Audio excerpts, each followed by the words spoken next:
I'm going crazy. 무뎌져.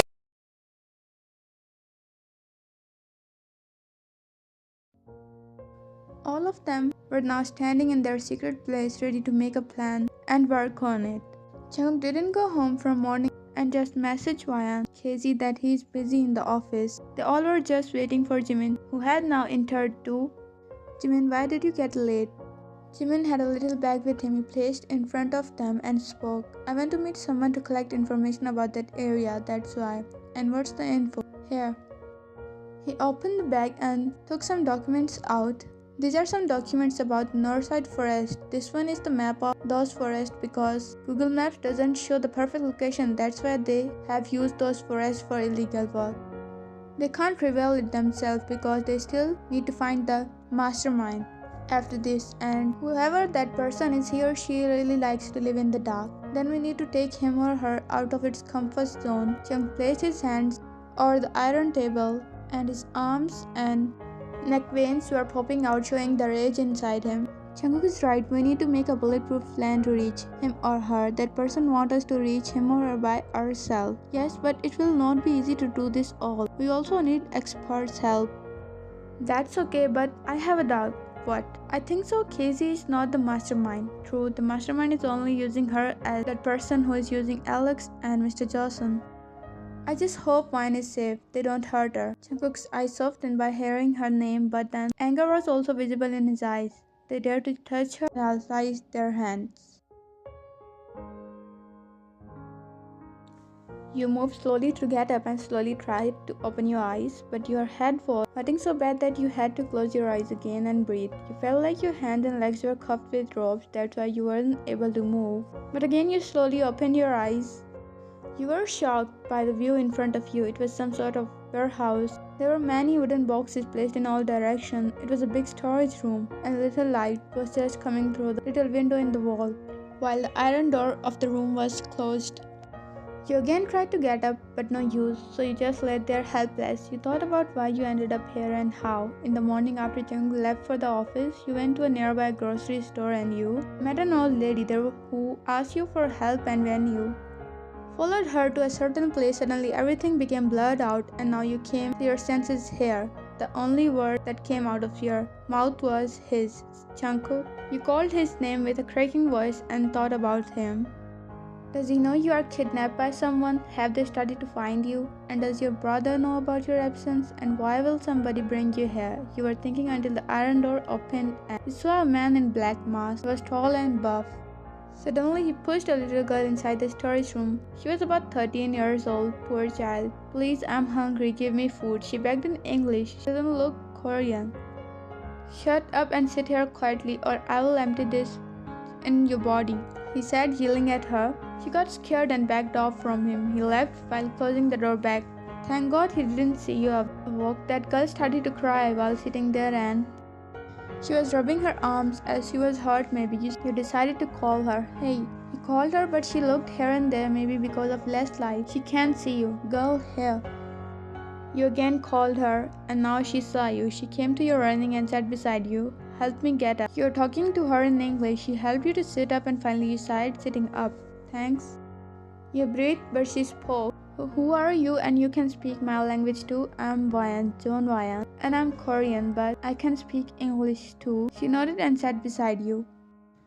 Can you help me open this rope? You asked her, but she opened her hands in front of you. You gasped. Her hands have wound. A poor kid doesn't deserve this. Tears were on the verge of your eyes. You wanted to help her, but you can't even help yourself. Who are you and how did you end up here? She gave you a sad smile. Looks like she had gone through too much. At this little age, I'm Mari, and I live in Syria with my aunt. When war broke out in our country with my aunt, I was also in some refugees going to Turkey and Jordan. But suddenly, in a strange place, we got attacked and some of us ended up here. Some of them? That means there are many other people too. And why did they bring all of the people here? I don't know much, but they export and import these wooden boxes by using us. We are a type of slaves for them. Her eyes were now shedding tears. Hey, don't cry, you know, my husband and brother, they are so brave and they will come here soon with their friends to help all of us. he said, just to make her feel at ease. Her eyes shined at your words. Really? Yes, but don't tell anyone about this. She nodded, smiling.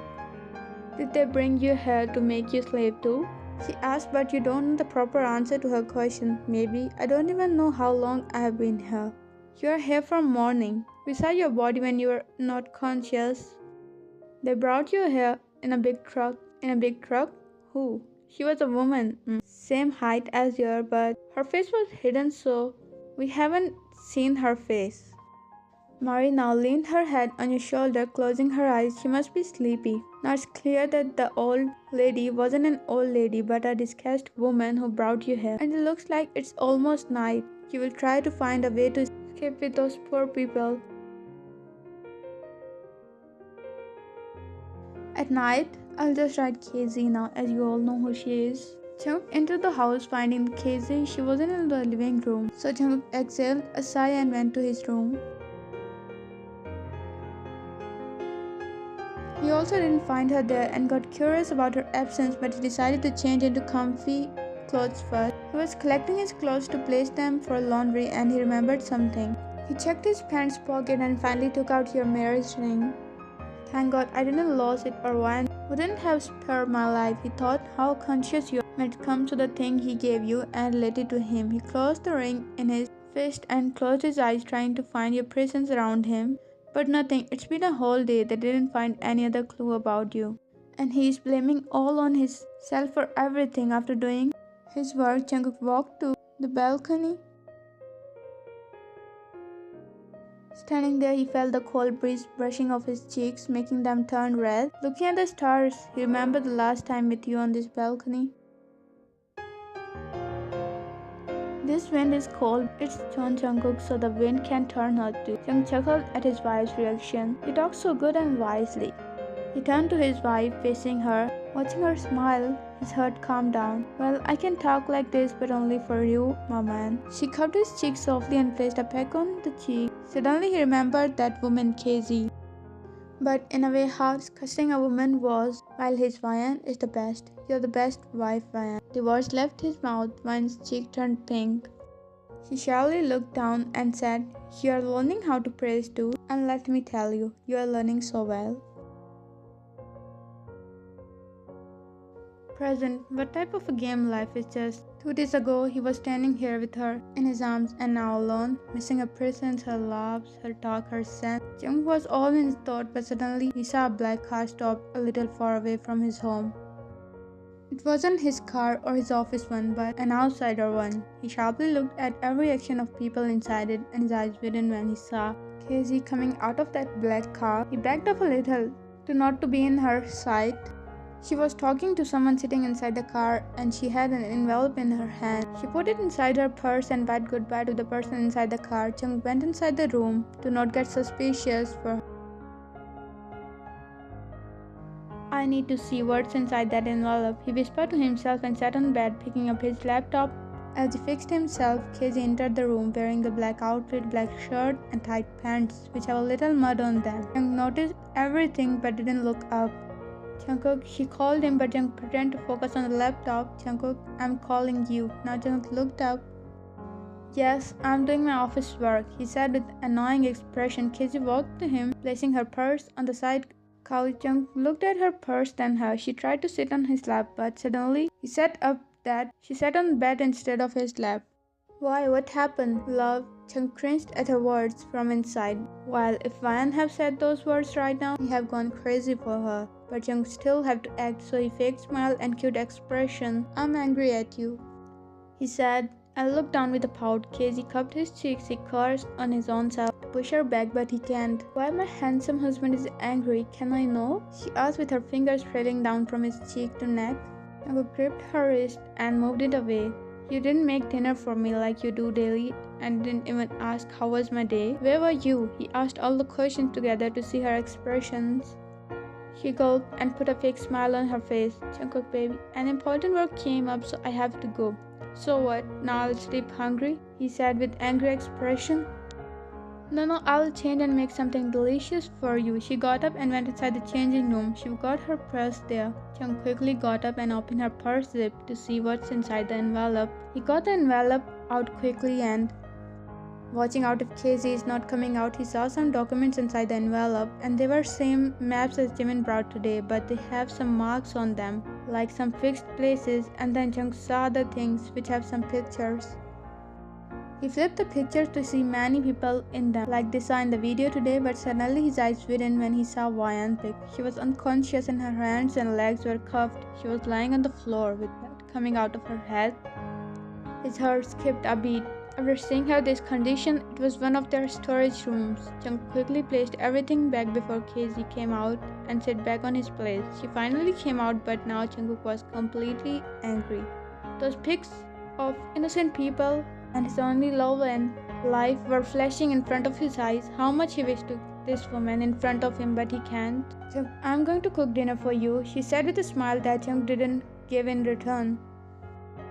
She thought he's stubborn like this, so she decided to make some food like Wayan, so he will not be suspicious of her. She went to the kitchen and started to cook some meals. After a few minutes, Jung came down to the living room with a smirk on his face. He had a plan in his mind. "Wayan, is dinner prepared?" he asked in a sweet voice. Casey gave him a tiring smile in return. "Look like she don't cook much." "Yes, please sit." Jung nodded and sat on the chair. She placed a plate in front of him and put some meals in it. He raised his eyebrow because it looked okay by its looks. "Eat it," she said, and Jung picked the spoon up to eat it, but as he put it inside his mouth, he took it out. "What the heck, why is this so salty?" He was in anger. "Salty, but I put the proper amount in it." "So what? That proper amount will be for you. This is the worst food I've ever eaten." Jung faked it all. Food was okay, not so salty. "Now cook it again for me and I'll put less salt in it. I'll make it again." She picked up a plate and started to cook again. Jung was a bit shocked that she didn't protest it much, but it's good. He wants to take revenge and he will. After a few other minutes, she placed dish in front of him, and Jung tasted it but spit it out while coughing. "Why it's so spicy now? Did you forget how to cook?" He again did it intentionally. "But Jungkook, I tasted it. It's good." "Am I lying?" "Eat it yourself," he said, throwing the plate away and went inside his room. Casey looked at the plate on the floor. "John, you proved that you only like everything from her. How much effort I put in, it's all a waste for you. That's why I did all this. I kidnapped her and soon I'll finish her. Then you will only know me and everything from me, not her." She gritted her teeth with anger. "I should call Hyung and tell him about the map and pictures." He was dialing the number but suddenly heard the door noise. He turned to see her standing there. "Jungkook, are you still angry at me?" Jungkook gave her a poker face and slapped on bed. "I'm tired of all day work. Let me rest peacefully." Casey ignored his stubborn behavior and did her work. At midnight, Jungkook woke up, or should I say he wasn't asleep from start. He saw Casey sleeping on the bed beside him. He had anger in his eyes, but he controlled and went out in the balcony.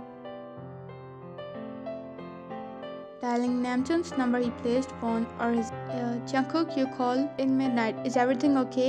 Namjoon was asking about Casey and her behavior. "Yes, Sung, she isn't suspicious about anything, but I have something to tell you." "What?" "Actually, when I came back home, she wasn't here, but she came back after some time and she had an envelope with her. I sneakily saw everything inside it and I even took pictures in camera of everything. I'll send it to you." "Okay, send it to me. I'll see." Jungkook was talking in whispers until Jungkook, "Why are you standing here?" 혹시 누구냐? 쫄리겠다, 야.